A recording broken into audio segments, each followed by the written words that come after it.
Somebody Loves You, Mr. Hatch. Story by Eileen Spinelli. Pictures by Paul Yalowitz.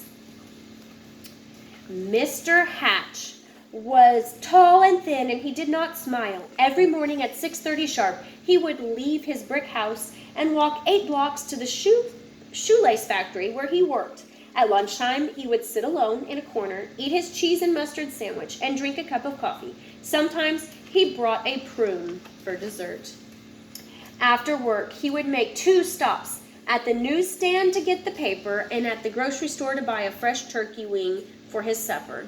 After supper, he read the paper, took a shower, and went to bed early. He keeps to himself. That is what everyone said about Mr. Hatch. One Saturday, when Mr. Hatch stepped onto the porch with his dustpan and broom, he got a surprise, a package wrapped in brown paper. He had never spoken to the postman before. "Thank you, Mr. Goober," he said. Mr. Goober smiled. "You're welcome. I always enjoy delivering packages." Mr. Hatch tore the brown paper off. Inside was a white box, which he opened to find another box. This one was heart-shaped, all satiny red with a pink bow on top. It was filled with candy. Something fluttered to the porch floor. It was a little white card. He picked it up. It said, "Somebody loves you." Only then did he remember that this was a Valentine's Day. Boy, that's a lot of chocolate.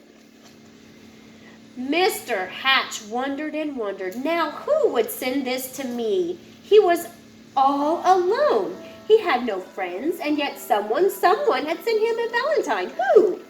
Who?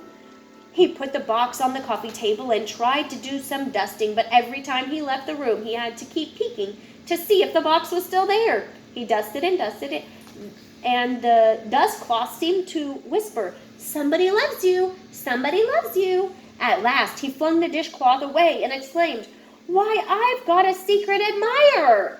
And then he did something he had never done before. He laughed. He laughed and danced and clapped his hands. And then he took a piece of candy from the box and ate it.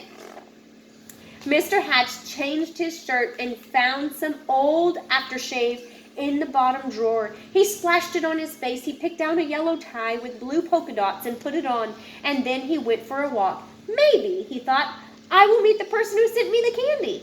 Of course, no one had ever seen Mr. Hatch wearing a tie or smelling of aftershave or smiling, so he got a lot of attention.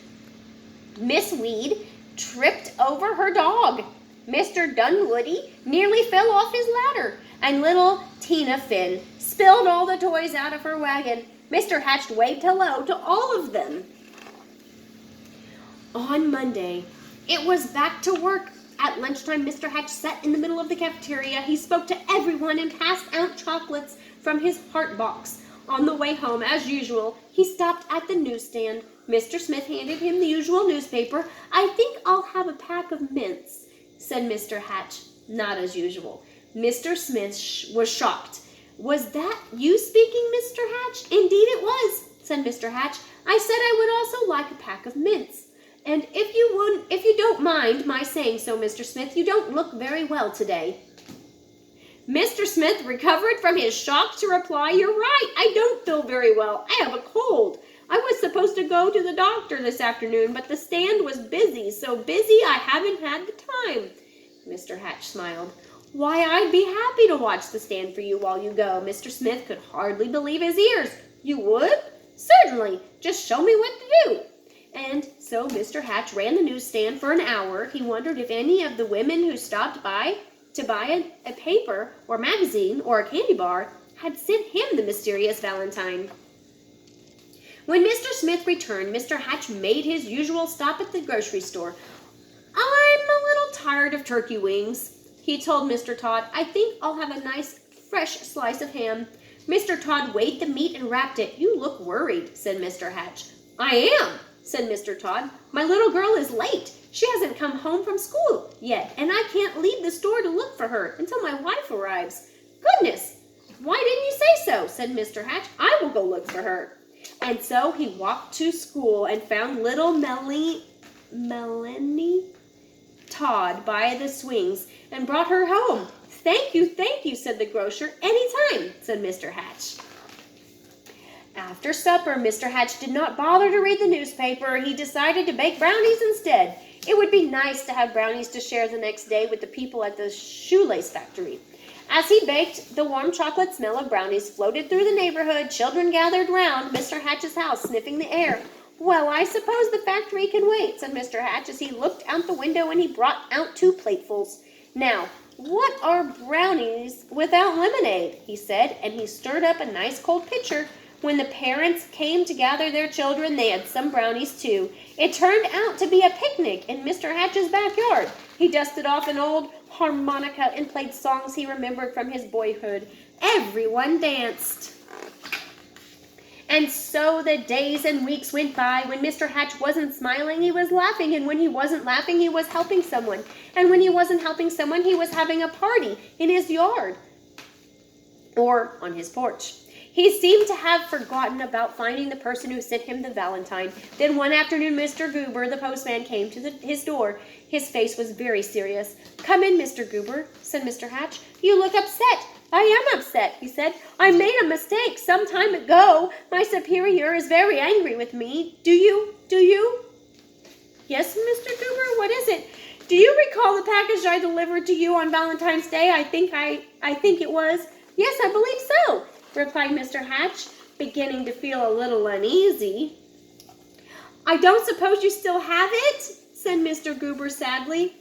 As a matter of fact, said Mr. Hatch, I still have the box. The candy is gone, though. Why do you ask? The postman took a deep breath. I'm afraid I delivered it to the wrong address.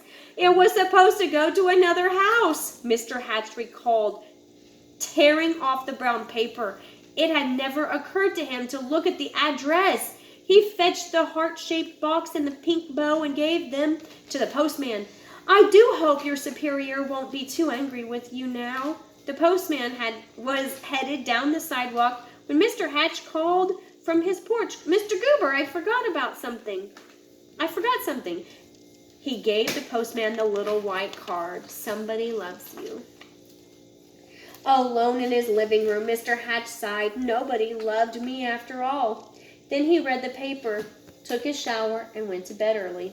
The next morning at 6:30 sharp, Mr. Hatch left his brick house and walked 8 blocks to the shoelace factory. At lunchtime, he sat in the corner by himself, ate his cheese and mustard sandwich, and drank a cup of coffee. After work, he stopped at the newsstand for his paper, but he did not speak to Mr. Smith. And when he ordered his turkey wing from Mr. Todd, he did not smile. Nor did he pat little Melanie Todd on the head, or bake brownies, or have picnics, or parties, or play his old harmonica anymore. Everyone whispered, what is wrong with Mr. Hatch? Mr. Goober, the postman, told them. We love Mr. Hatch, insisted Mr. and Miss Dunwoody. He gave us flowers for our garden. He helped to mend our back fence. Miss Weed nodded. I love him too. He saved his bones for my dog, Ruffy. Ruffy barked.